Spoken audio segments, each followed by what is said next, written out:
Hello everyone, this is my review of the TZ Audio Products Stella X2 microphone.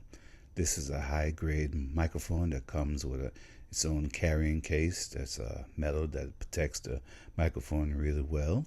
And in this case you have another smaller case you can put the microphone into.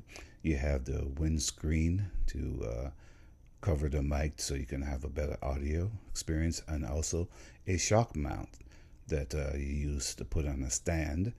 The stand doesn't come with it, but you can get a pretty generic stand that you can use to put the microphone on.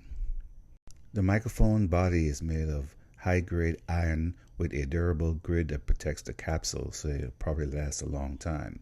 It uses a XLR connection type cable so you can connect to your audio interface.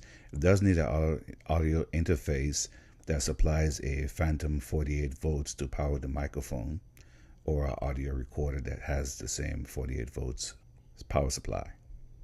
And if you're wondering about the sound quality of the microphone, you've already been listening to it because I've been recording this whole review video using the microphone, so you can see exactly how it sounds when you're using it. So I hope this review helps.